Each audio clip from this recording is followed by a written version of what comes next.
Bonjour à tous, bienvenue pour ce second séminaire du projet national Dolmen, deuxième séminaire de la semaine et nous vous remercions d'y participer. Je me présente, je suis Claude Rospard, directrice scientifique de l'Institut pour la recherche appliquée en génie civil, l'IREX, qui coordonne et qui pilote les projets nationaux de recherche qui sont labellisés par le ministère de la Transition écologique.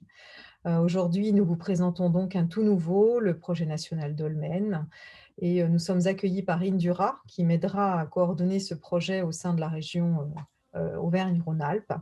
Et nous allons donc vous présenter d'une part les enjeux qui ont motivé ce montage de projet, le programme de recherche qui sera présenté par les chercheurs qui portent le projet, et puis ensuite on parlera un petit peu de ce qu'est un projet national et de comment ça s'inscrit dans le périmètre de la R&D française sur cette filière. Voilà, je passe la parole à James qui nous héberge aujourd'hui et qui va vous passer un peu quelques présentations sur le fonctionnement pratique de ce webinaire. Merci Claude. Bonjour à tous. Donc James Gilbert, je suis chargé de mission au cluster Endura. Donc c'est un cluster dédié à l'innovation dans le domaine des travaux publics, basé en Auvergne-Rhône-Alpes. Donc ce matin, comme Claude vient d'expliquer, on est ensemble pour 1 heure et demie. Avec donc un rappel du contexte et des enjeux scientifiques du projet national Dolmen, et puis une présentation plus détaillée des résultats attendus, et notamment en ce qui concerne les ouvrages de référence, suivi d'un temps d'échange. Donc, temps d'échange relativement long. Le webinaire de mardi, on a eu pas mal de questions, donc on espère que ce sera pareil aujourd'hui. Et puis à la fin, une présentation donc, du dispositif projet national avec également un temps d'échange. Donc fin vers 17h30, on va essayer au maximum de tenir le timing. Donc pour ne pas perdre plus de temps, je vais passer à la slide qui remplace le tour de table des intervenants. Donc, ce sont les personnes connectées en tant qu'intervenants aujourd'hui qui vont intervenir soit dans les présentations, soit pour répondre à vos questions. Vous avez là les photos et puis les noms des différentes personnes qui sont présentes aujourd'hui et qui ont été impliquées dans le montage de ce projet. Oui, bonjour à toutes et à tous. Donc, je vais donc vous présenter maintenant le démarrage de ce deuxième webinaire, qui est la suite logique du premier, où on a recensé un peu ce qui était essentiellement les enjeux de cette recherche. Aujourd'hui, on va partir sur des choses un peu plus concrètes pour définir quels sont les cinq grands items de cette recherche sur lesquels vous pourrez vous exprimer ensuite. Donc, je ne vais pas être très long. Et je vais proposer tout de suite à Jean-François Douroux de prendre la suite et de nous expliquer un peu ce qui est contenu dans ces différents items. Merci à tous de participer. Bonjour à toutes et à tous. Jean-François Douroux, donc je suis responsable de la gestion des ouvrages d'art à la RATP et je vais présenter le projet Dolmen du point de vue du maître d'ouvrage. Alors, on peut passer déjà. Arrivé du coup. Alors, le projet Dolmen est un projet de recherche appliquée et collaborative qui vise à progresser collectivement sur 2 points qui sont la compréhension du comportement des ouvrages d'art en maçonnerie et le transfert des résultats de la recherche à la profession. Donc, le domaine d'application, ce seront les matériaux, les matériaux, donc les blocs de pierre, les briques avec ou sans liant. Et puis, on s'intéressera à tous les types de structures de génie civil, allant du pont au mur de soutènement, passant par le tunnel, le canal ou la conduite en maçonnerie.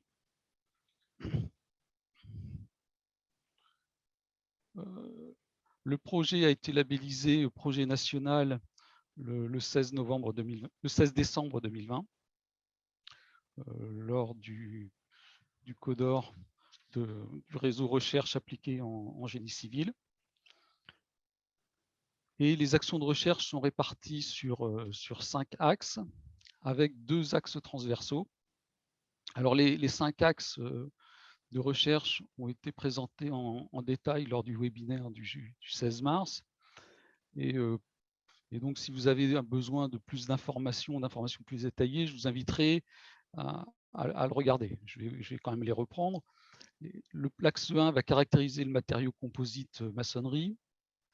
Les axes 2 et 3 vont permettre le calcul des structures existantes et des structures neuves. L'axe 4 va travailler sur la maîtrise des incertitudes et des risques, en particulier au niveau des actions, avec la problématique de l'historique des actions qu'a pu connaître l'ouvrage et de son état initial, et puis ainsi que les actions accidentelles qui peuvent être de type sismique, hydraulique, choc, et enfin le sujet particulier des fondations. L'axe 5, lui, il est particulièrement important pour les maîtres d'ouvrage gestionnaires de patrimoine d'ouvrage et concerne l'analyse de cycle de vie environnemental, économique et social. Alors, je dirais nul doute que dans les années à venir, ce sujet deviendra majeur et que les ouvrages en maçonnerie, qui sont notablement durables, seront très performants selon cet axe d'analyse. Et donc, c'est un sujet qui va nous permettre de mieux gérer et défendre ce patrimoine. Alors ça, c'est les 5 axes de recherche. Et donc, il y a 2 axes transversaux qui nous intéressaient plus particulièrement aujourd'hui. L'axe transversal des ouvrages de référence et l'axe transversal transfert et valorisation. Alors, l'axe transversal ouvrage de référence, il est né du fait, quand on a commencé à travailler sur le projet, qu'on s'est dit, bon, ce serait bien d'avoir des ouvrages types, mais un ouvrage type, ce n'est pas un ouvrage réel. Or, chaque ouvrage en maçonnerie est différent, du fait des matériaux utilisés, du fait de sa période de construction, et du fait de son environnement. Et donc, plutôt que de prendre des ouvrages type hors sol, on a choisi des ouvrages de référence qui seront des ouvrages sur lesquels on pourra mener un certain nombre d'études, d'analyses, et dont les résultats seront partagés et qui serviront de base de données, de référence pour l'ensemble des gestionnaires. Le deuxième axe transversal, c'est le transfert et la valorisation. Et on reviendra plus en détail aussi sur ce deuxième axe dans les planches suivantes. Alors, les résultats attendus, ils concernent différents domaines. Le premier, au niveau de la recherche, c'est de progresser dans la compréhension du comportement des structures en maçonnerie. Concernant le domaine de l'ingénierie, l'objectif, c'est de développer de nouveaux outils et logiciels pour évaluer, réparer l'existant et dimensionner du neuf ou des réparations. Ensuite, il y a tout un aspect doctrine et prénormalisation, où là, l'objectif, c'est de contribuer à l'évolution des guides, de CCTP, et puis plus généralement des normes, aussi bien pour des structures existantes que pour des structures neuves. Alors, un domaine majeur pour les maîtres d'ouvrage, pour les gestionnaires d'ouvrage, ça concerne la capitalisation d'expérience, et notamment sur les chantiers en neuf ou sur l'existant. Donc ça va être aussi un des points importants qu'on va attendre de ce projet. Et puis, on a parlé des outils et des méthodes, mais sans les personnes formées pour les mettre en œuvre, ça ne sert à rien, ça on le sait. Et il est donc nécessaire de développer les formations, et notamment dans le domaine dans le secteur des universités et des écoles d'ingénieurs. Enfin, le dernier résultat attendu, c'est la structuration de la filière avec une meilleure visibilité en France, mais aussi à l'étranger.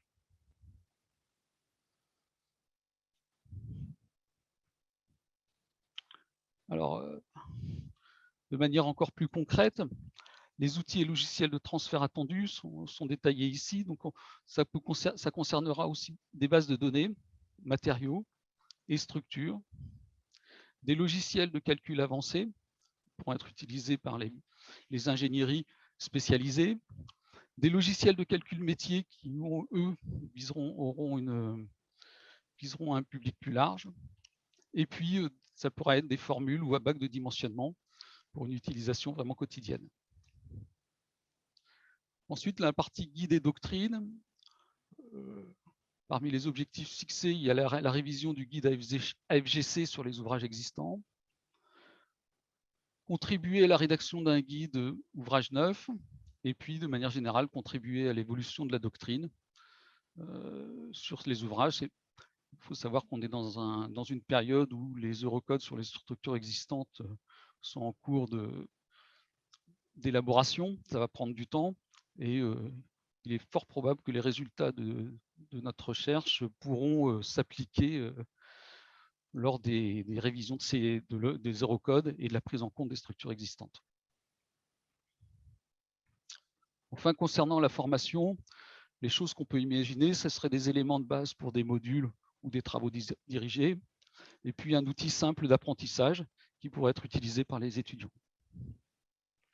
Enfin, le retour d'expérience de chantier innovant nous permettra, en tant que maître d'ouvrage, de mieux gérer notre patrimoine.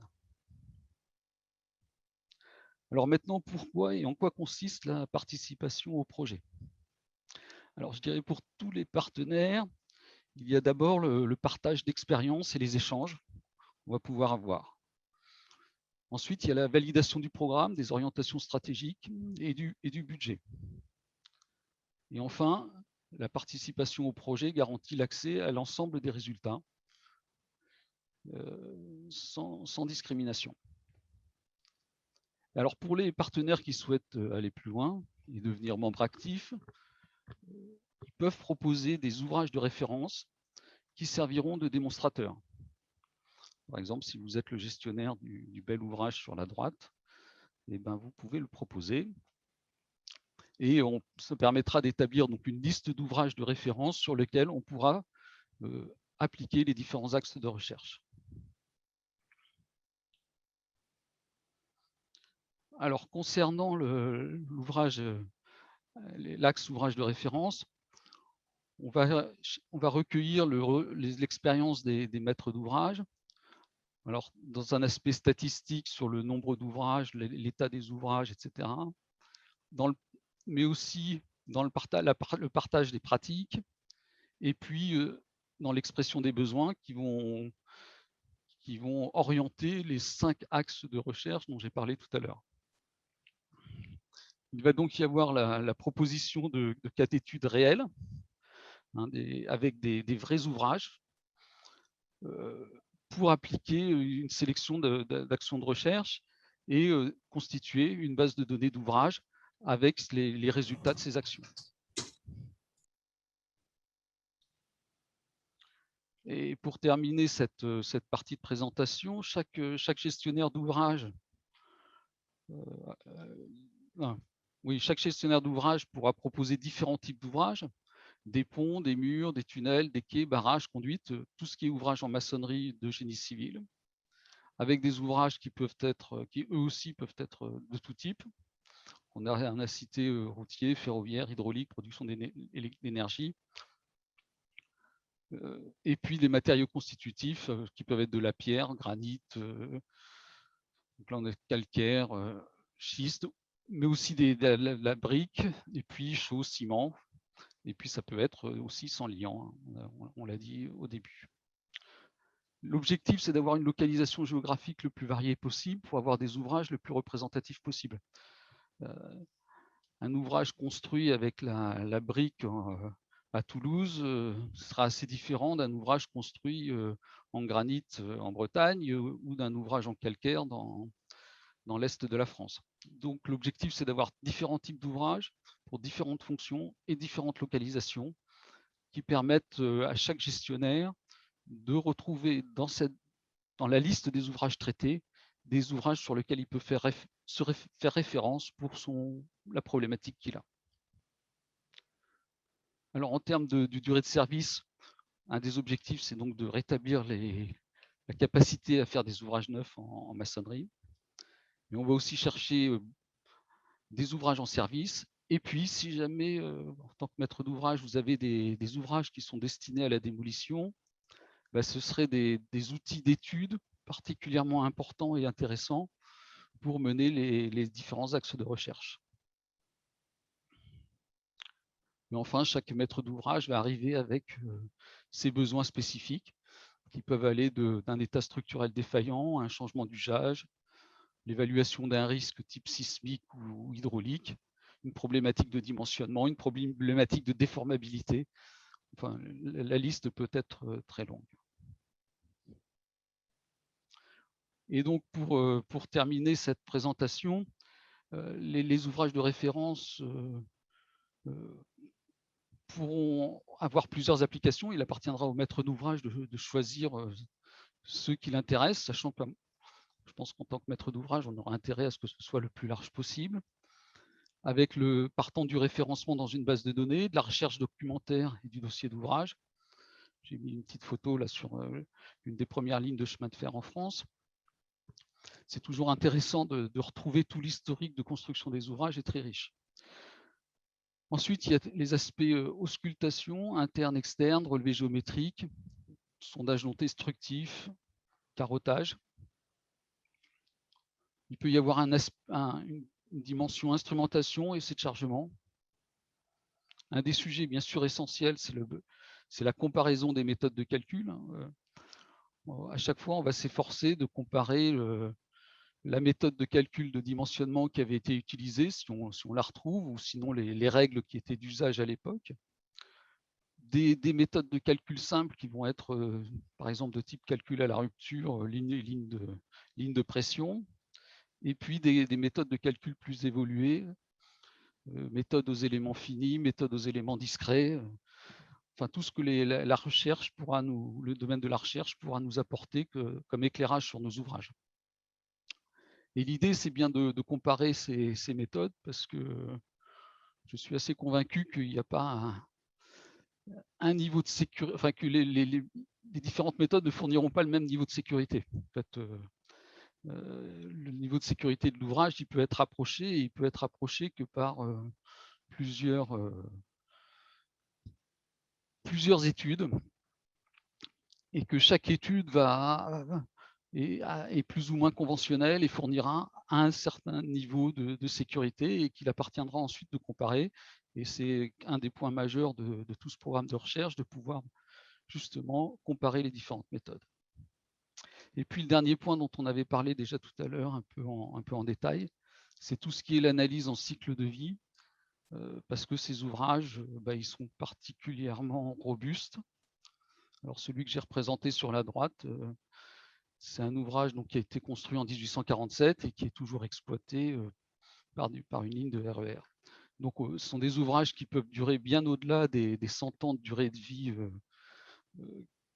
des 100 ans de durée de vie de projet qu'on donne actuellement pour un ouvrage neuf. Et donc tout ça, ça doit être analysé, et ça doit permettre de mieux valoriser ces ouvrages. Voilà. Du coup, je repasse la parole à Gérard ou à James. Merci Jean-François. Donc, on va bientôt passer à la phase échange et questions. Donc, n'hésitez pas à poser vos questions, remarques éventuellement dans le module QR. Juste avant, pour vous donner un peu le temps de poser vos questions et puis pour nous donner le temps de les lire, on va diffuser une vidéo, enfin 2 vidéos en fait, interview avec des personnes concernées par le domaine. Donc, je vais lancer la première vidéo qui dure un peu moins de 3 minutes. Ça va arriver.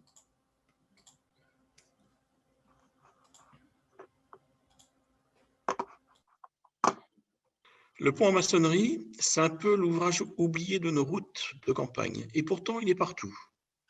C'est un ouvrage discret, élégant et robuste. Il nous est familier, il est dans notre univers, mais finalement, on ne le remarque plus. Il est pourtant au cœur de nos routes, et il représente la famille d'ouvrages la plus présente dans notre patrimoine. C'est vraiment le brave soldat robuste et fidèle. Mais c'est aussi le soldat inconnu. Les 19e et 20e siècles ont imposé leur modernité avec des ponts en acier et des ponts en béton. Le marché des ponts en maçonnerie s'est effondré, malgré quelques reconstructions après-guerre. Le pont en maçonnerie, c'est un vieil ami. Il est connu depuis l'Antiquité. Il a été au cœur de la construction pendant de nombreux siècles et des règles empiriques de dimensionnement se sont imposées. La méthode publiée par Méry en 1840 permet d'étudier la stabilité d'une voûte. Son succès fut immédiat. Le sujet demeure cependant d'une grande complexité. Avec un matériau non homogène du fait des joints, c'est aussi un objet tridimensionnel, imparfaitement élastique. Et lorsqu'on intervient sur un ouvrage existant, il faut caractériser son état réel.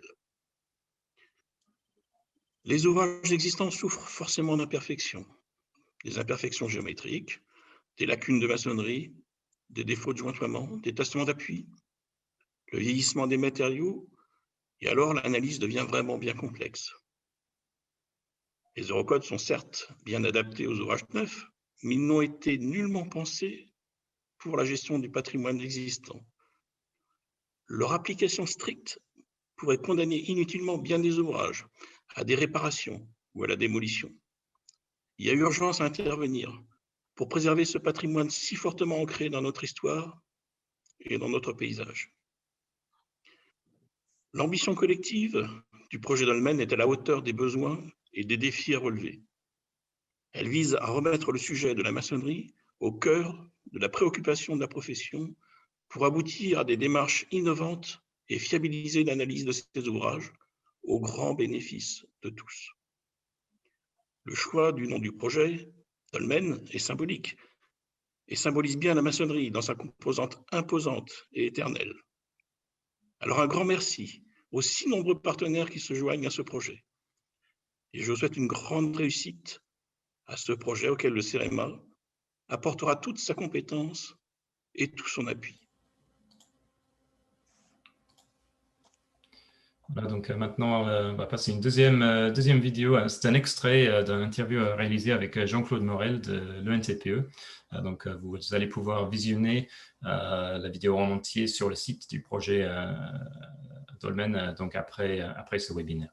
Et là, on va vous présenter juste un extrait de 3 minutes également.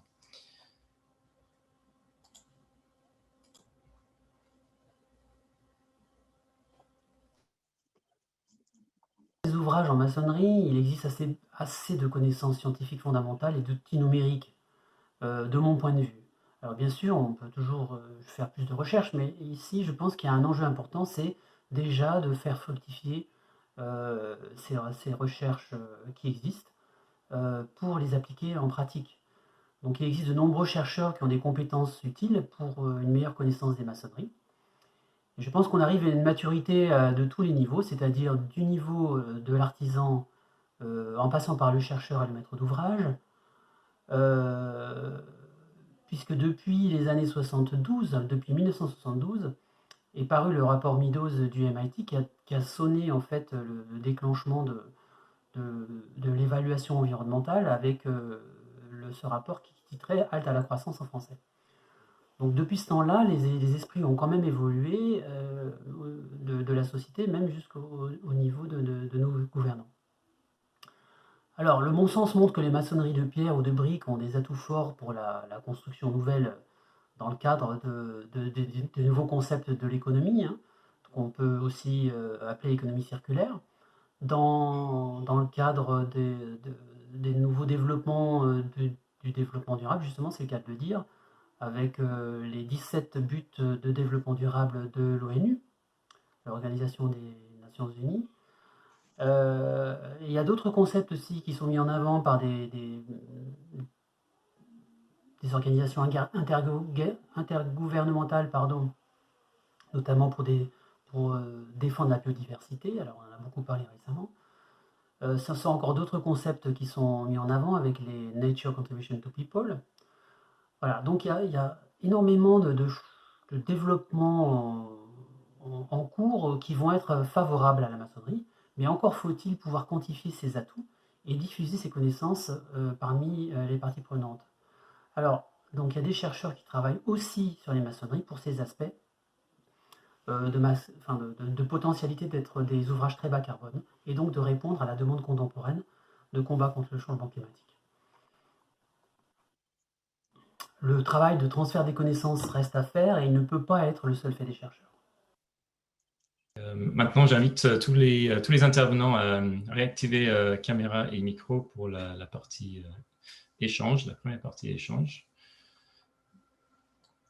Donc, j'avais déjà une question, j'ai fait une manipulation là un peu hasardeuse. Donc, par rapport à ces deux introductions, je crois qu'on rejoint complètement et de façon très complémentaire l'introduction de la première partie du webinaire. Et je crois qu'il y a un alignement des planètes de tous les acteurs qui est intéressant.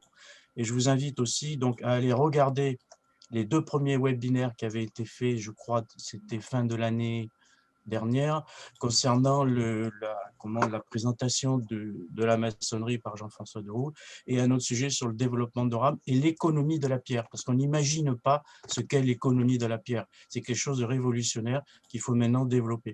Donc je pense qu'il faudra mettre dans les liens ces deux webinaires anciens de fin 2020 de mémoire. J'avais une première question, je pense que je vais transférer à Anne-Sophie. C'était une question sur les ouvrages à échelle réduite. Très Voilà. bien, du coup, je vais effectivement Voilà. reprendre la main sur cette partie-là.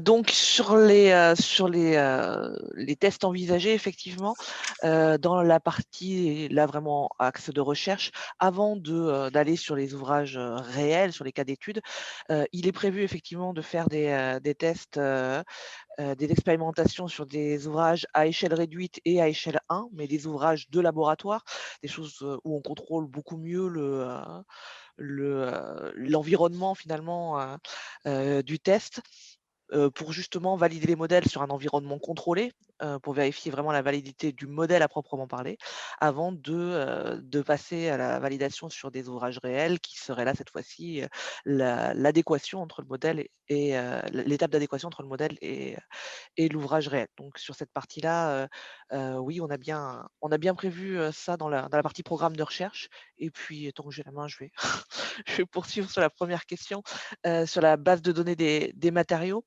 La base de données des matériaux, elle, dans le cadre du projet national, l'idée, c'est de l'initier.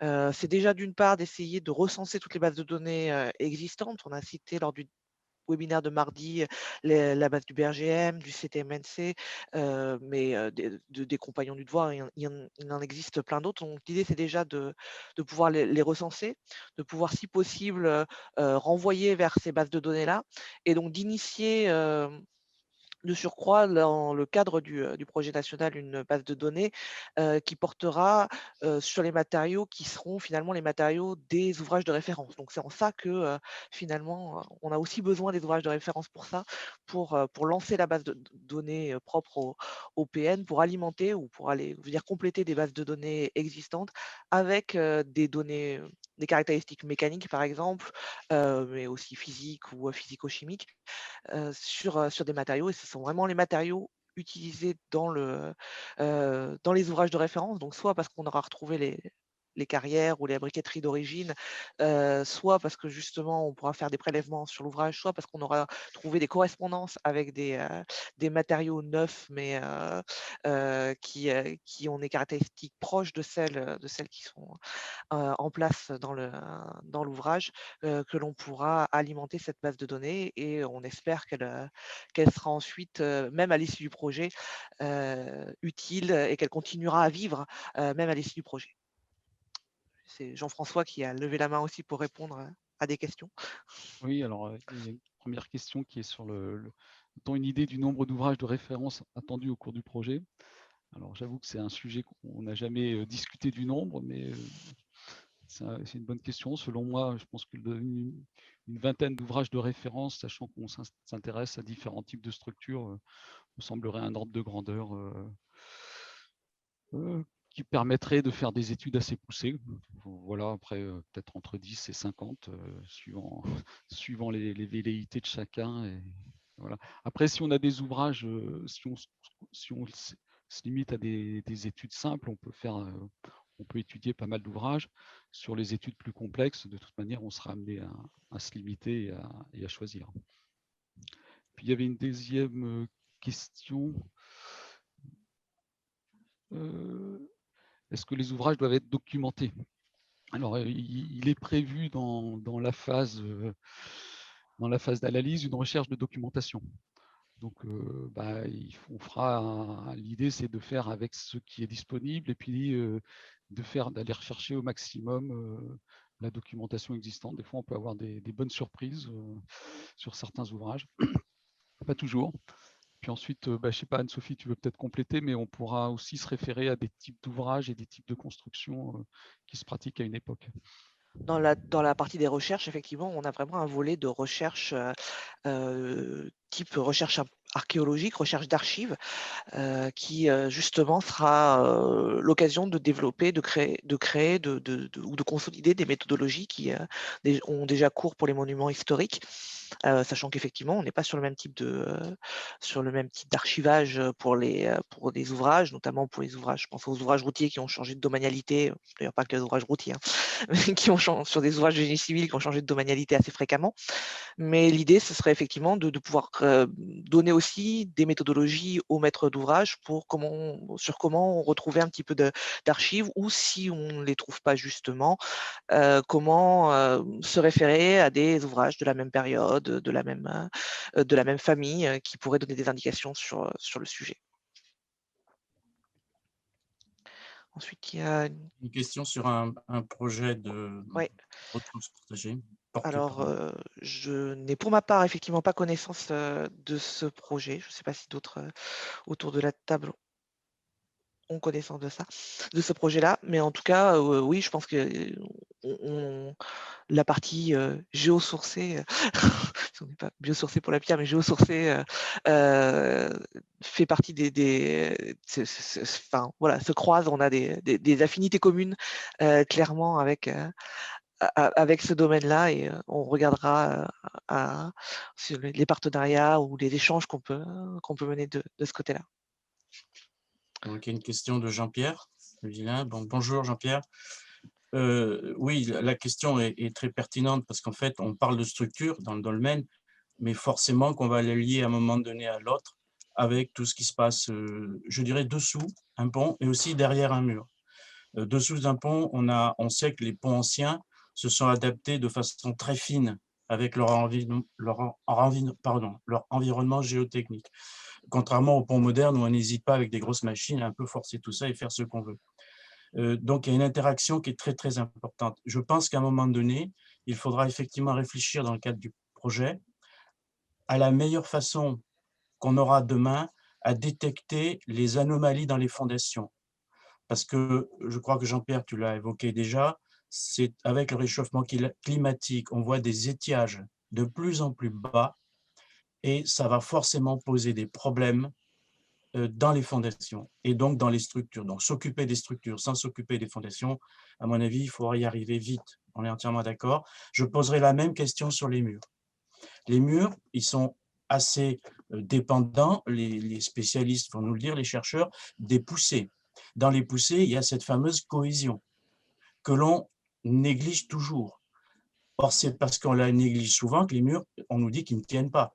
Et le gros souci qu'on a, nous, c'est que de la négliger dans les patrimoines existants en place, c'est compliqué. Mais lorsqu'on fait des essais pour apprécier cette cohésion, qui peut être de 4 à 6 kilopascales, les essais nous donnent toujours des choses pas toujours justes. Pourquoi? Parce qu'ils sont destructifs. On ne sait plus faire des bonnes carottes pour faire des bons essais. Et là, je pense que ce serait intéressant que la recherche se penche sur des méthodes de comment peut-on trouver la cohésion dans un matériau sans faire une carotte de 10 cm de large qu'on va détruire pendant le transport et finalement le résultat c'est complètement faux. Vous voyez ce que je veux dire?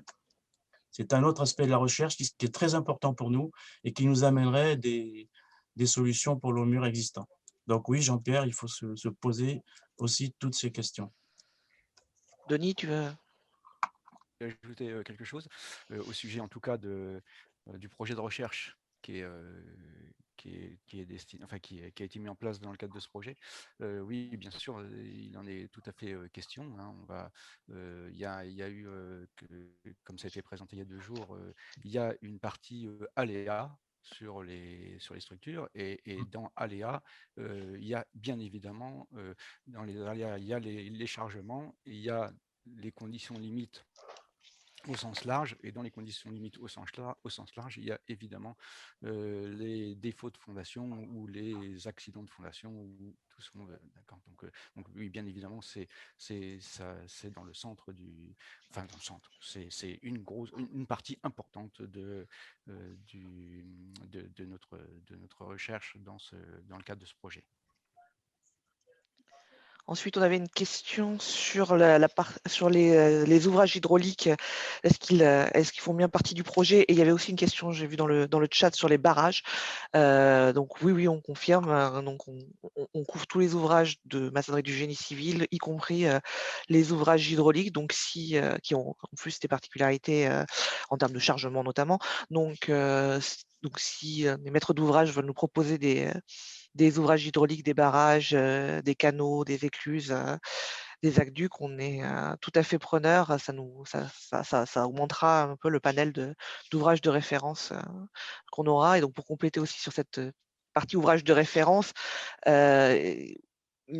est, sur le nombre en particulier, c'est vrai qu'on ne s'est pas posé la question de savoir à combien on se limiterait, mais l'idée c'est que nous, à ce moment de montage du projet, on invite tous les maîtres d'ouvrage à ne pas se censurer sur les propositions. Nous, ensuite, on verra ce qui sera faisable ou non, mais de ne pas censurer sur les propositions, parce que justement, pour pouvoir avoir un panel représentatif des ouvrages du patrimoine, on a besoin d'avoir peut-être plus de propositions que ce qu'on retiendra.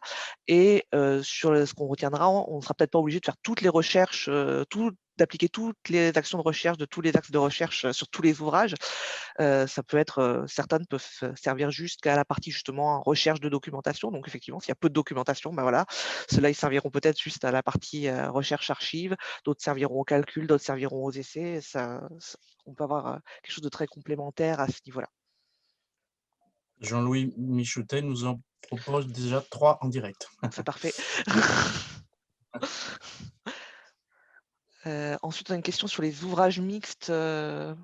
Est-ce que les ouvrages mixtes maçonnerie métal ou maçonnerie béton peuvent faire partie? Alors, je sais pas, Jean-François, si tu veux.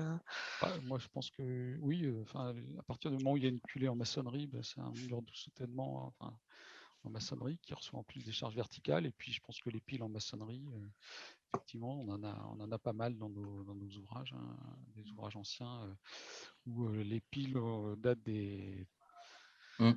du 19e siècle, du milieu du 19e siècle, et puis il y a des tabliers qui ont été reconstruits dessus. Et ce sont des ouvrages qui seraient intéressants d'étudier.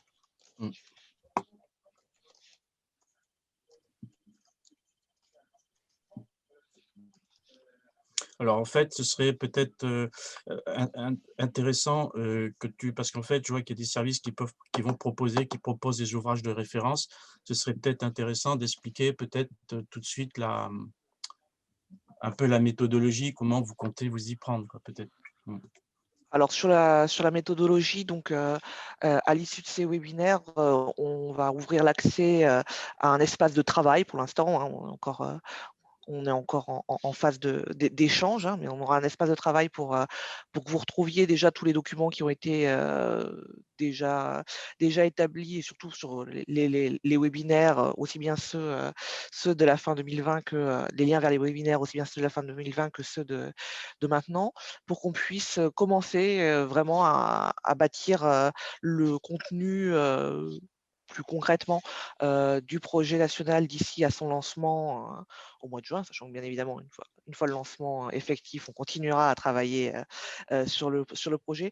Et donc pour l'aspect ouvrage de référence, on vous proposera une fiche où vous pouvez mettre vos premiers renseignements, ce que vous avez pour le moment, pour justement que nous, on se fasse une première idée des ouvrages, de la typologie, et de la diversité finalement des ouvrages que l'on peut proposer, et justement proposer aux personnes qui feront les actions de recherche, donc les chercheurs, les ingénieurs en R&D qui seront intéressés par les actions de recherche, pour qu'ils puissent déjà se faire une première idée de ce qu'ils vont avoir comme panel, comme panorama, et peut-être justement commencer déjà à réfléchir à comment est-ce qu'ils vont traiter les problématiques. Donc voilà, sur la procédure, sur comment est-ce qu'on envisage de travailler. Donc, il y avait une question de M. Gorelec là-dessus, justement. Est-il prévu de proposer dans le cadre de ces recherches des solutions de réparation vis-à-vis de certaines pathologies? Alors, oui, donc sur le principe, oui. Alors, ce ne sera peut-être pas une solution à un cas précis, mais ce sera l'orientation de techniques par rapport à certaines pathologies, en fonction de l'enseignement de la recherche.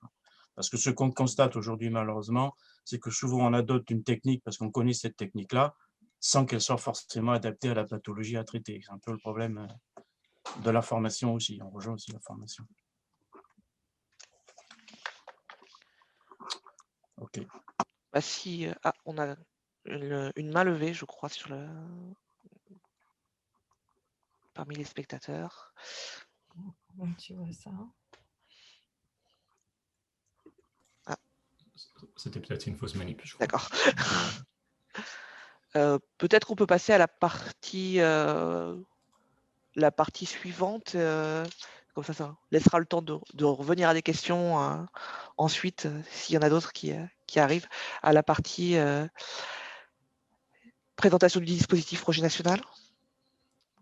Oui, et avant pour faire le lien par rapport aux questions que vous venez de répondre sur les ouvrages et sur le recueil, il faut garder en tête aussi que des ouvrages qui auraient dans les mois ou les années à venir justement une phase d'auscultation, de diagnostic ou d'intérêt particulier de votre part, et que cette phase elle est prévue prochainement, eh ben, c'est le bon moment pour amener l'ouvrage dans le projet national parce que du coup le projet pourra non seulement suivre cette phase, y compris jusqu'à la phase réparation peut-être, mais ajouter en plus de la recherche ou des auscultations avancées que vous n'auriez pas pris en compte sur votre ouvrage, mais que le projet national prendra en charge. Voilà, donc ça fait aussi partie des choses intéressantes quand évidemment, les candidats ouvrages peuvent permettre aux chercheurs de faire une réelle application et de leur calcul et de la comparaison avec le comportement de l'ouvrage, voilà, et ajouter leur recherche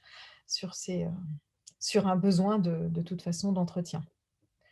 Voilà, donc je crois que pour éviter de faire un long discours, j'ai toujours du mal à faire de courts discours, j'ai retrouvé un vieux film que, si tout va bien, James va pouvoir vous passer.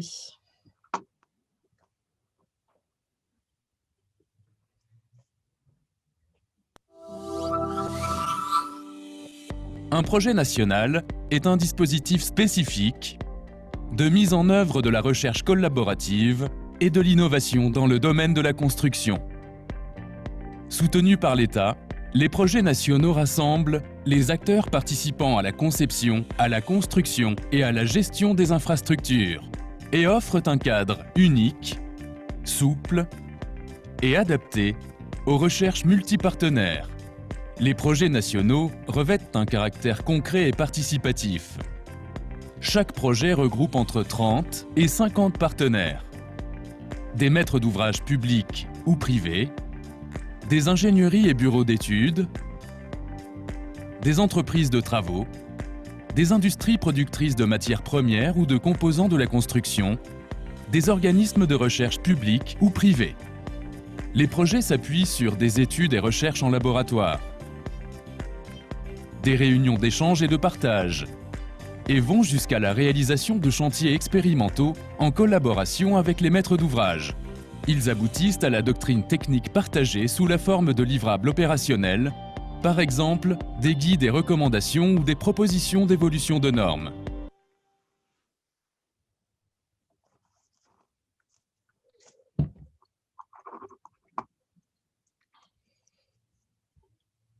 Évidemment, pardon à tous pour la perturbation, je ne le dénoncerai pas, mais de Monsieur Vion, qui m'appelle pendant le webinaire alors qu'il est en webinaire, bravo.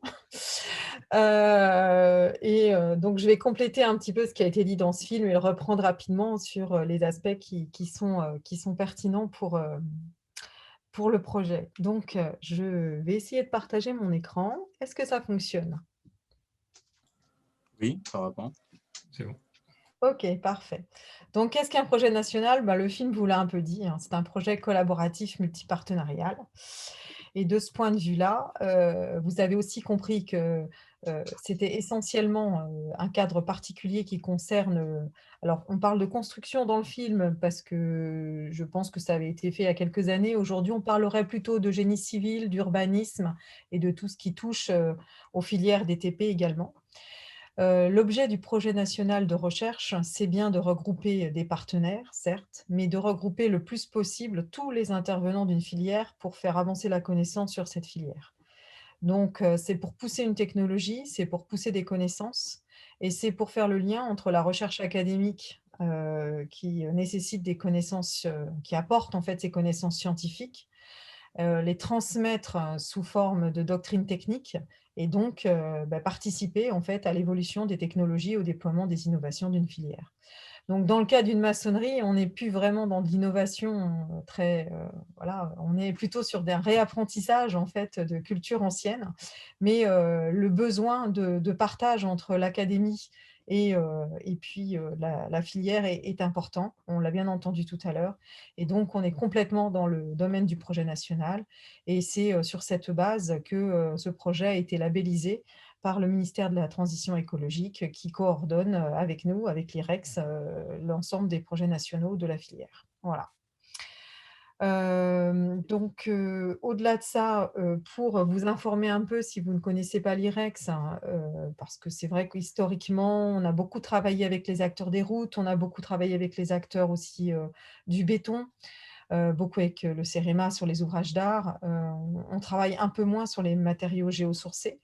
Donc, vous pouvez aller voir notre site. Vous y retrouverez nos thématiques principales, les projets et puis des actualités. Et vous pouvez être aussi intéressé par des actualités qui concernent d'autres projets qui sont en cours ou qui sont en cours de valorisation. Par exemple, nous avons un prochain webinaire également avec Indura sur la problématique du multi-recyclage des enrobés bitumineux, qui est aussi une question d'actualité, bien qu'elle soit très différente de la maçonnerie. Nos thèmes de recherche se déclinent par couleur, donc c'est les petits carrés hein, que vous voyez sur notre charte graphique. On traite essentiellement des problématiques de matériaux. Alors c'est vrai que la maçonnerie, on aurait pu le caser dans la partie matériaux. Cependant, l'enjeu est tellement important sur la partie rouge, exploitation et maintenance, que je pense que ce serait quand même mieux que ce soit associé à ça. Ça ne veut pas dire qu'on ne se posera pas des questions de qualification du matériau, enfin tout ce que vous avez abordé dans les questions-réponses tout à l'heure. Mais voilà un peu les thématiques. On travaille aussi avec des sujets d'optimisation de procédés, d'augmentation de performance, avec des choses qui touchent par exemple à la corrosion des ouvrages en béton armé avec Perfdub, mais on travaille aussi à des choses beaucoup plus avancées comme le développement du BIM infrastructure, qui est encore un sujet et de normalisation, mais aussi un sujet de développement de structuration de données dont la filière aura besoin. Alors la maçonnerie n'y est pas encore, mais en parallèle, sachez qu'on y travaille. Voilà. Et enfin, on a une action verte assez importante en ce moment sur tout ce qui est réduction des impacts énergétiques et environnementaux, dédiée aux infrastructures à nouveau. Hein. On ne s'intéresse pas aux bâtiments, on s'intéresse bien aux infras. Et donc, on peut citer dans ce cadre un travail de recherche qui est financé par l'IREX en but un petit peu d'aider cette thématique au sein de l'ensemble des projets nationaux qui concernent l'analyse de cycle de vie appliquée aux infrastructures et qui est pour l'instant un travail où le noyau central est formé par l'Université Gustave Eiffel et l'École des ponts Paris-Tech. Voilà, donc quand vous avez vu qu'il y avait un des axes de recherche qui était sur cette thématique, donc ça permettra d'alimenter au moins le départ de cette partie-là. Alors, voilà un diagramme pas forcément très facile à lire, mais qui reprend un peu les idées du film. C'est-à-dire, on a une problématique émise, soit par des chercheurs, soit par des entreprises.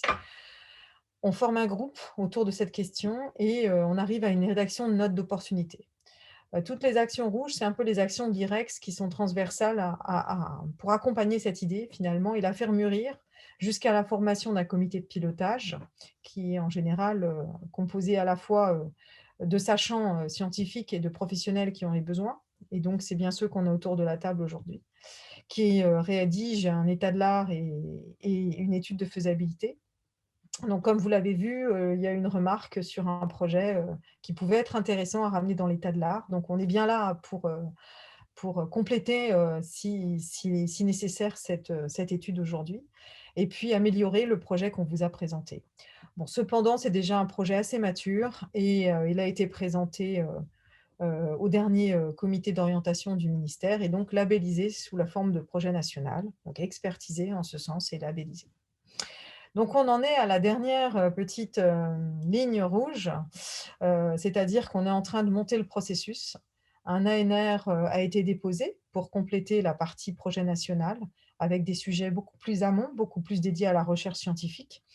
Et on espère bien que cet ANR pourra être obtenu cette année. On a un taux de réussite en général sur les ANR adossés aux projets nationaux qui sont quand même plus élevés, je ne dirais pas très élevés, mais beaucoup plus élevés en tout cas que le taux de réussite aux ANR de manière générale. Et eh bien, on a quelques mois maintenant pour finaliser ce travail, finaliser ce programme de recherche et puis former officiellement le comité de pilotage qui va lancer ce projet. Donc, le lancement étant prévu en juin 2021, donc c'est très proche. Alors, en général, on aurait fait ce qui était marqué dans le film, c'est-à-dire une magnifique réunion sous forme de conférence où on vous aurait tous rencontrés et où les échanges auraient pu être beaucoup plus riches et beaucoup plus faciles. On doit fonctionner autrement. On est dans une crise sanitaire qui s'éternise et on veut quand même avancer sur ce projet.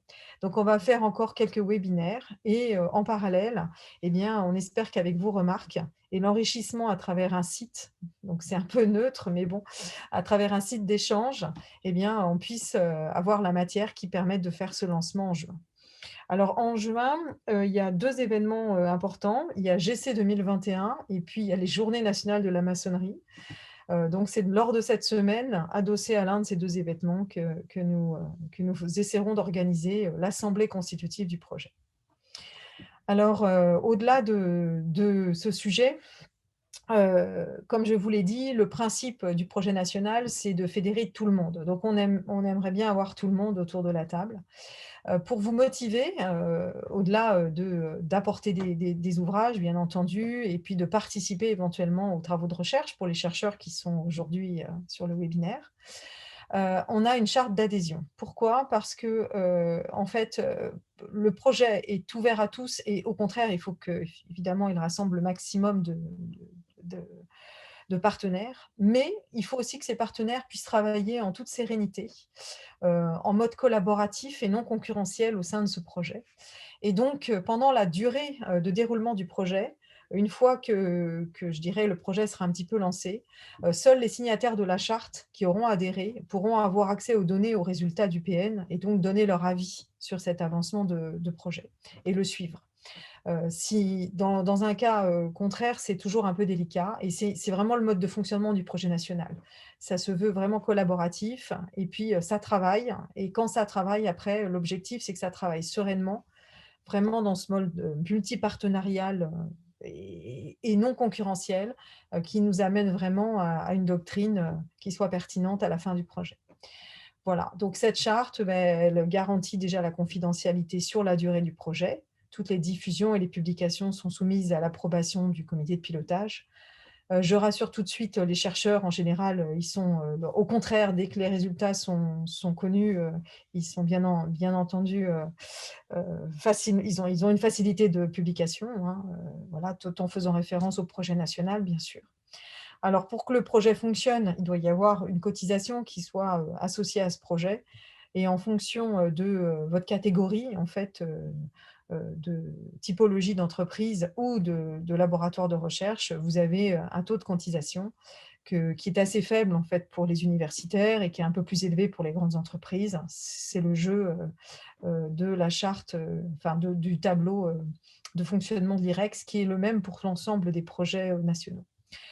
Par contre, j'ai une petite évolution cette semaine qui est liée à ce projet en partie. C'est une grande volonté, je pense, des collectivités et puis de différents EPIC de rejoindre le projet. Et donc, pour en faciliter l'adhésion, à partir de Dolmen, vous aurez la possibilité de cotiser au projet en une seule fois, si vous le souhaitez, sans vous embarquer dans un paiement par tranche qui est toujours compliqué pour des collectivités à faire valider. Et on a même réussi à obtenir que vous puissiez subventionner le projet, c'est-à-dire qu'au lieu qu'il soit sous forme de paiement de cotisation, mais vous pouvez faire une subvention. Sachant qu'on a déjà acquis une subvention du ministère de la Transition écologique qui va être reversée à ce projet pour aider et subventionner l'ensemble des recherches qui seront apportées. Bon, l'idée, c'est aussi qu'à travers les clusters régionaux comme Indura, et je vais solliciter les autres clusters aussi que nous avons comme partenaires sur l'ensemble de la France, on puisse avoir des projets complémentaires, peut-être dédiés, qui soient aussi portés au niveau des régions et qui permettent aussi de développer, par les partenaires entreprises qui seront au sein de ce projet national, eh bien, de développer de la R&D complémentaire qui viennent compléter les travaux du PN. Donc, pour le PN pur, on ne va pas parler du PIA4, on ne va pas parler des ANR, qui sont des budgets à part, qui viennent abonder, hein, bien sûr, tous les travaux. Le PN pur, lui, va avoir ces petits pots communs rouges, là, qu'on appelle la part PN, qui est en fait la subvention qu'il va pouvoir adresser directement aux partenaires qui participeront au programme de recherche. Alors, dans ces partenaires, il y aura bien sûr des universitaires et il y aura aussi des entreprises de statut privé. Voilà. Donc, tout le monde a le droit à avoir une subvention. Le taux de subvention étant quand même à négocier en fonction du type d'entreprise. Vous comprendrez bien qu'un laboratoire de recherche a besoin quand même d'être assez subventionné pour ses travaux. Une entreprise va pouvoir émarger grâce à la labellisation du projet national plus facilement au crédit impôt recherche et donc va avoir un autre guichet de récupération en fait, de fonds d'État pour faciliter cette R&D. Voilà. Au moment où nous en sommes, on a déjà établi un budget, donc il faut encore consolider ce budget global du projet qui sera réellement annoncé lors de l'Assemblée générale constitutive de juin et qui va contenir non seulement à peu près cette part PN, mais surtout tous les apports en nature, donc les apports en fait complémentaires de l'ensemble des partenaires qui seront la mise à disposition d'ouvrages, du temps d'ingénieur, du temps de chercheur, peut-être des contrats CIFRE, peut-être aussi quelques thèses qui sont lancées et qui pourraient se rattacher au sujet, et qui pourraient venir alimenter la recherche au niveau du projet. Et donc, voilà, je voulais aussi vous dire que si tout cela n'est pas très clair, vous pouvez bien sûr m'adresser des questions très techniques. Si elles sont trop financières, je vous renverrai sur, par contre, des instituts, parce que j'ai beaucoup de questions CIR en ce moment et j'avoue que je ne suis pas très compétente et que c'est pas on n'est pas là non plus pour établir ce genre de dossier, mais on peut vous donner quelques idées de voilà, où chercher l'information. Pour ce qui concerne le projet, donc on a ouvert, suite au webinaire de mardi, un espace de travail que vous trouverez à l'adresse omnispace.fr/irex. Ou si vous n'existez pas parce que vous ne vous y êtes jamais connecté, vous aurez la possibilité de faire une demande de mot de passe que nous recevrons côté IREX. Et suite à ça, vous aurez accès à cet espace. Alors, je ne sais pas si on voit mon curseur, mais Dolmen, qu'il faudra aller choisir, puisqu'il y a plusieurs espaces de montage de projet. Et dans Dolmen, vous aurez… alors, je ne vois pas du tout mon écran, mais je pense que vous allez voir qu'il y a un encart. Vous verrez les autres déjà, notamment pour l'instant, l'équipe de pilotage et de montage du projet.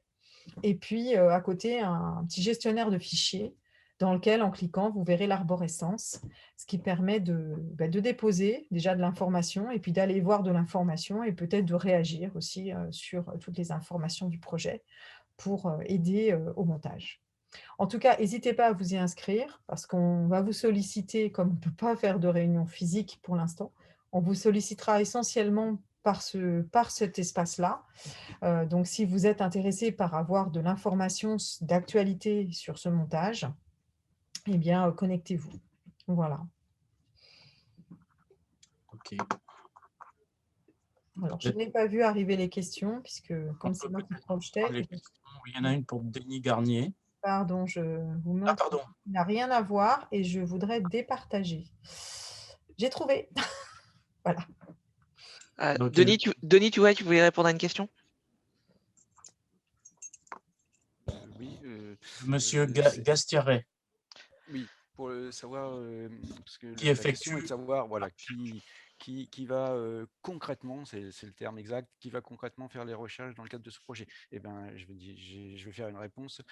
Toute personne est la bienvenue, c'est-à-dire que tous les chercheurs de tous les centres universitaires de France sont les bienvenus. Alors pour l'instant, bien évidemment, il y a déjà un certain nombre d'universitaires qui ont aidé à préparer ce projet, mais évidemment, ce projet est ouvert à tout le monde, comme le rappelait Claude tout à l'heure.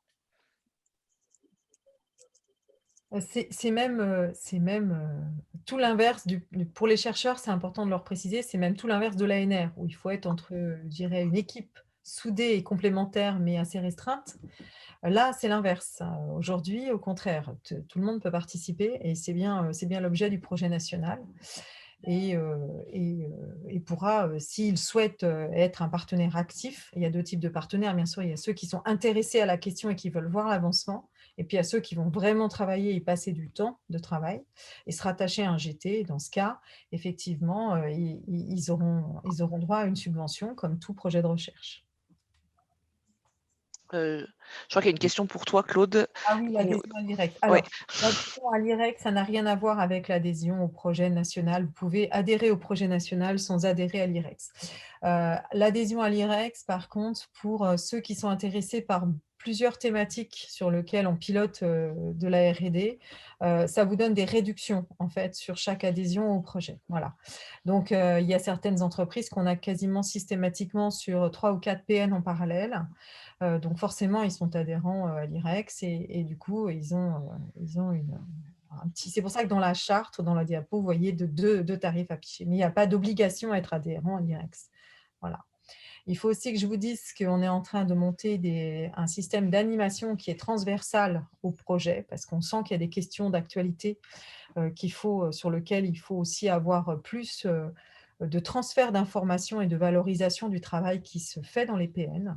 Donc, on aura aussi probablement un système qui permettra d'avoir un espèce de groupe d'animation sur lequel on demandera une adhésion un peu comme, parce que voilà, il faut qu'on gère une liste RGPD, mais qui ne sera pas une adhésion au PN, mais qui sera un peu donner de l'information, ce que le PN aura envie de donner comme information, un peu de transfert. Et puis, peut-être qu'il posera des questions transversales qui ne seront pas forcément celles de Dolmen, mais qui peuvent quand même vous intéresser. Voilà. Il y avait une question sur les apports en nature aussi. Alors, bon, ça, c'est évidemment si vous amenez un ouvrage, on ne va pas vous demander forcément de vous impliquer personnellement, mais si vous avez une question un ouvrage qui est intéressant à étudier et qu'en plus vous mettez forcément quelqu'un de la direction technique qui va travailler et accompagner un peu le projet sur cet ouvrage, cette personne va devoir y passer du temps. Donc de ce point de vue-là, oui, vous allez forcément avoir un apport en nature du temps de cet ingénieur ou de cette direction technique. Donc, ça sera un peu à voir au cas par cas en fonction. Voilà. On peut aussi, le projet peut par contre juste prendre l'ouvrage quelque part et vous amener de la compétence supplémentaire que vous n'auriez pas pu mobiliser sans le projet sur cet ouvrage. Il y a 2 questions auxquelles Gérard Vincent, je voulais répondre. Oui, alors il y en a une de Monsieur Bouchon, qui est à côté de moi, puis c'est dans le Lot-et-Garonne. Donc, en fait, il posait la question du nombreux patrimoine en maçonnerie, pont, mur, écluse, qu'il peut proposer, mais sans avoir d'archives. Alors, justement, le fait de ne pas avoir d'archives n'est pas forcément bloquant. Dans le cadre du projet, il va falloir certainement reconstituer des dossiers d'ouvrage pour parler très concrètement avec quelques sondages, quelques investigations. Ça pourrait être peut-être partiellement financier par le programme de recherche, c'est à voir cas par cas. Mais surtout, vous notez que les solutions sont souvent orientées vers du renfort béton ou un remplacement pur et simple avec une mise aux normes des ouvrages. Mais justement, c'est ça qu'on veut éviter. Donc, c'est tout à fait le fond de la recherche. Parce que, rappelez-vous le discours du vice-président de mon département au début du premier webinaire, nous n'aurons pas les moyens financiers de reconstruire ce patrimoine. C'est impossible. Donc, il va bien falloir trouver les bonnes solutions pour le faire pérenniser. Donc ça, c'est tout à fait dans la logique de ce programme de recherche. Et ensuite, pour répondre à une question qui m'est posée fréquemment par les départements ou les collectivités, l'ordre de participation, vous l'avez vu sur un tableau peut-être rapidement tout à l'heure, ce sera pour vous de l'ordre de 3 000 € à 6 000 € par an en fonction du budget d'investissement de votre département. Mais en gros, c'est l'ordre de grandeur. Vous multipliez ça par 4 ans et vous avez entre guillemets, la convention à signer avec l'IREX. Et je pense que c'est vraiment dans ce que nous recherchons tous en collectivité, à la RATP, à la SNCF, tous ceux qui gèrent la maçonnerie. Il faut arrêter de tout remplacer par du béton, quoi. Ensuite, comme question... C'était sur la surveillance et l'entretien courant. Oui. Alors, en ce qui concerne la surveillance et l'entretien courant, c'est un domaine qui est parallèle, mais je dirais qu'on est là, on est plutôt dans la maintenance. Il y a plusieurs domaines. Il y a la surveillance et l'entretien, qui est la première partie de la gestion de patrimoine. Ça, ce n'est pas traité par ce programme de recherche. Il y a eu suffisamment d'outils, il y a suffisamment de méthodes là-dessus. Là, on est plutôt dans la deuxième partie, c'est-à-dire qu'à partir de la gestion de patrimoine, on part après vers de la maintenance préventive ou corrective quand on n'a pas pu faire autrement. On est plutôt dans le domaine de la maintenance que dans la gestion de patrimoine. Mais tout est lié, hein, tout est lié. Oui. Alors, il ne faut pas oublier aussi qu'il y a quand même eu, on aura quand même un suivi étroit du CEREMA, hein, qui pourra vous accompagner au sein des territoires, au niveau de vos collectivités, sur les ouvrages. Donc ça, c'est important aussi à noter. Et de ce travail-là, ils seront probablement très impliqués dans les axes transversaux qu'on vous a présentés aujourd'hui. Et donc, ça pourra aussi faire évoluer la doctrine et ils pourront nous aider aussi à diffuser les guides. Voilà. J'ai vu aussi que l'IDRIM était présent à ce webinaire, donc je salue Patrick. Et évidemment, on travaillera aussi avec eux pour la diffusion après des innovations qui pourront être... Alors, nous, à l'IREX, on ne travaille pas sur le déploiement vraiment de l'innovation jusqu'à la solution technique que développera l'entreprise. On s'arrête à fournir les documents scientifiques et techniques qui permettent ensuite aux entreprises et aux différents acteurs de proposer des solutions opérationnelles, hein, bien sûr. Mais on est complètement complémentaires sur cette approche. Une question, est-ce que les guides techniques en lien avec les associations FGC, FPS ont été envisagés et des groupes de travail en lien avec ces associations? Je te laisse répondre. Du coup, je réponds. Oui, l'idée, c'est bien d'aller vers de la recommandation et donc de la recommandation sous forme de guide au final, notamment, donc là, il y a le guide AFGC qui est en cours de finalisation sur l'évaluation, qui donne déjà quand même un bel aperçu, un beau tour d'horizon et qui a permis surtout d'identifier les points qui a été vraiment fait de concert avec le montage du projet national pour identifier les points qui pouvaient justement manquer au niveau de l'évaluation structurale, de la maintenance des ouvrages en maçonnerie. On a aussi des liens avec, donc dans le cadre de le guide AFGC avec le guide AFPS qui progresse aussi sur le sujet. Donc, les recommandations qui seront faites dans le projet Dolmen, mais il se trouve qu'en l'occurrence, c'est souvent les mêmes personnes qu'on retrouve, donc de fait, seront faites comme ça de manière assez naturelle. Il y aura des correspondances, des passerelles. Les acteurs se retrouveront dans les différentes instances. Donc, il y aura cette continuité qui sera assurée de fait grâce à ça. Et il y a une question sur le CFBR. Eh bien, si le CFBR veut donc rejoindre, puisqu'on a dit qu'on s'occuperait aussi de la partie barrage, donc barrage, que ce soit pour VNF, que ce soit pour EDF, on est tout à fait ouvert aussi à ces structures-là. Dans le cadre du projet, je pense que ça enrichira beaucoup le sujet. Pour tous les présents, est-ce que tu peux préciser ce qu'est le CFBR? Oula, j'ai peur de faire une bêtise. Non, Le centre français. Non, mais sans le détail de l'intitulé. Voilà, pour tous les présents. Voilà. Sur le comité, pardon, ça y est, j'ai retrouvé. Le comité français des barrages et réservoirs. D'accord, c'est les barrages. Je crois que c'était un centre, mais non, c'est un comité, pardon. EDF. C'est un comité, donc il y a une association. Donc oui, on aura aussi, en tout cas, les associations de génie civil, en règle générale, ne rentrent pas comme partenaires, mais en tout cas, on va travailler de concert pour pour la diffusion, pour la diffusion de l'information, du montage, et puis ensuite la diffusion des livrables une fois qu'ils seront produits. Et pour donner une indication aux intervenants, est-ce que vous avez déjà un ordre de grandeur de la quantité des partenaires qui sont déjà intéressés? Eh ben, on va passer ça, on va passer les diapos suivantes. Éventuellement, si on se dit que on a, je pense, résolu une grande partie des questions, sachant que bien évidemment, on est toujours disponible pour répondre ensuite à d'autres questions, mais on va passer à la conclusion. Peut-être commencer par un petit sondage, éventuellement, James, Oui, si ça te convient. le sondage.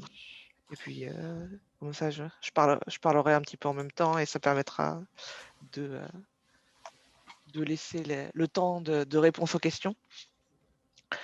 Donc en conclusion, donc le projet, comme l'a montré Claude, en est sur la phase de fin de montage, vraiment finalisation de montage et préparation du lancement. On est sur une phase un petit peu intermédiaire. Pour l'instant, en termes d'organisation, bon, on se conforme à l'organisation des projets nationaux en règle générale. Est-ce que je peux avoir la diapositive suivante, s'il te plaît, James? Désolé de t'embêter. Voilà. Donc, en termes d'organisation, on se conforme aux organisations classiques, sachant que donc l'ensemble des partenaires du projet qui adhéreront au projet constitueront l'assemblée générale de ce projet, et le pilotage, on va dire, un peu plus opérationnel sera confié à un comité de pilotage qui regroupera la direction du projet et puis les pilotes de chaque axe, les deux axes de référence, les deux axes transversaux que l'on vous a présentés aujourd'hui, et les 5 axes de recherche que l'on a présentés plus en détail mardi. Là, pour l'instant, on a mis des noms qui sont pressentis, la décision finale revenant à l'Assemblée générale lors de l'Assemblée constitutive, de sa première réunion en juin. Sachant qu'on impliquera donc fortement le CEREMA pour les deux axes transversaux, et que les axes de recherche, eux, seront confiés à un copilotage entre des chercheurs et des personnes de la profession, soit bureau d'études, soit maître d'ouvrage. Donc ensuite, sur la deuxième, sur la diapositive, ah oui, et donc il y a une partie, pardon, oui, c'est effectivement, qui est déjà prévue donc dans l'ANR qui a été déposée, qui s'appelle Menhir, qui est vraiment une partie de Dolmen. Et donc si l'ANR est retenue, il y aura une partie de ces actions qui seront reversées dans l'ANR Menhir et qui seront financées via ce biais-là, mais qui font bien partie du projet Dolmen. Donc sur les partenaires, j'ai listé là toutes les personnes qui ont à un moment donné manifesté un intérêt pour le projet. Donc ce ne sont pas des personnes qui ont signé, hein, ne vous inquiétez pas encore. C'est vraiment juste pour vous donner une idée de toutes les personnes qui se sont renseignées de manière appuyée sur le projet jusque-là. Donc dont on espère voir la concrétisation de l'adhésion dans la phase qui vient, et surtout si vous ne faites pas partie de cette liste et que vous souhaitez adhérer au projet, vous êtes bien sûr toujours les bienvenus, et surtout n'hésitez pas à nous contacter pour faire grossir cette liste. Et donc en conclusion, nos prochaines échéances, effectivement, on a encore des opérations de communication, mais dès maintenant, vous pouvez proposer vos ouvrages de référence, vos ouvrages démonstrateurs. On vous donnera les moyens pour le faire. Pour les chercheurs de laboratoires de recherche universitaire ou les ingénieurs en R&D, n'hésitez pas à également proposer vos participations aux actions de recherche, vos propositions de pilotage ou juste de participation au programme de recherche, aux actions de recherche à proprement parler. De la même façon, elles seront toutes étudiées, comme pour les ouvrages. Toutes les actions seront, en tout cas, toutes les reprises d'actions déjà proposées, voire éventuellement de nouvelles actions, seront étudiées. On retiendra, ensuite il y aura une sélection, des propositions de fusion, mais surtout ne vous censurez pas à ce stade-là. Ensuite, ce sera vraiment un échange et le pilotage du projet qui fera vraiment le contenu concret, même si les grandes lignes sont déjà tracées. Et puis, on est dans la phase de constitution du consortium et de signature de charte également. Donc, de la même façon, n'hésitez pas à vous manifester. Est-ce que vous vouliez être vraiment partenaire actif ou que vous vouliez être partenaire tout court sur le projet? Surtout, n'hésitez pas à vous manifester. Il y a de la place pour tout le monde à ce stade-là. Et justement, plus on aura rassemblé une communauté complète sur le sujet, plus il y aura ensuite consensus, adhésion aux livrables qui seront produits dans le cadre du projet. Et donc, c'est en ça que la doctrine sera vraiment commune, partagée par tous. Toute la doctrine qui sera produite dans le cadre du projet sera partagée par tous. Et donc, ensuite, on vous donnera rendez-vous pour l'Assemblée constitutive pour le lancement du projet concrètement en juin 2021. Donc, la participation est toujours ouverte et si vous avez donc des questions, on a donc j'ai remis le lien sur l'Omnispace et puis les questions, on va dire un peu plus administratives pour Claude Rospard et James Gilbert et puis les questions un peu plus techniques de contenu pour moi et je vous redirigerai vers les personnes ad hoc au besoin. Merci beaucoup. Comme ça, on a eu le temps d'avoir quelques propositions d'ouvrages. Je partage les résultats des sondages à l'instant. Donc, c'est assez positif. Et moi, ce que je vous inciterai aussi, c'est que donc, vous avez compris que cette information de ce nouveau projet se lance à travers des échanges de réseaux. Et ce que je vous invite aussi à faire, c'est de démultiplier cette information auprès d'autres partenaires que vous connaîtriez. Dans vos relations, par exemple, avec la SNCF, nous avons pas mal de relations sur les territoires avec la SNCF sur des ouvrages partagés. N'hésitez pas à leur donner cette information de façon à ce qu'elle soit recoupée et est-ce qu'on a des adhérents qui arrivent encore d'autres maîtres d'ouvrage. Alors, je vois une question sur le chat sur l'axe construction neuve. Est-ce que les constructions neuves, est-ce que sur les constructions neuves, on parle de construction neuve de ponts, de murs, de soutènement, ou est-ce qu'il s'agit de reconstruction partielle d'ouvrages existants, ou les deux? Donc Jean-François, tu... Je dirais les deux. Voilà, on est bien sûr, ça peut être une reconstruction partielle en maçonnerie ou ça peut être un ouvrage de génie civil en maçonnerie. Gérard, on est bien d'accord sur ce positionnement en maîtrise d'ouvrage. Mais on a sauvé énormément de murs en faisant simplement des reconstructions partielles et en améliorant simplement tout ce qui était à l'origine des pathologies. Tout vient du diagnostic, de l'observation des déformations. Et il s'agit simplement d'être modeste et d'apprendre la pierre, tout simplement. Ça n'a rien à voir avec du béton. Et c'est cette recherche qui va nous amener une autre vision qu'il faudra à ce moment-là démultiplier partout. C'est très, très intéressant pour les jeunes générations, à mon avis.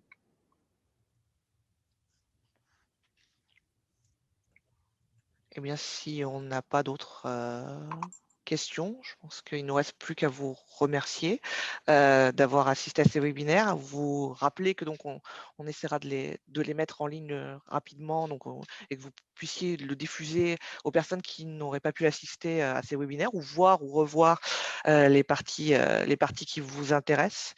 Et donc à vous inviter à venir nous rejoindre, à venir apporter votre pierre à l'édifice. On a toujours le projet est toujours ouvert et on a vraiment besoin d'avoir une fédération d'acteurs sur le projet pour qu'il soit un succès.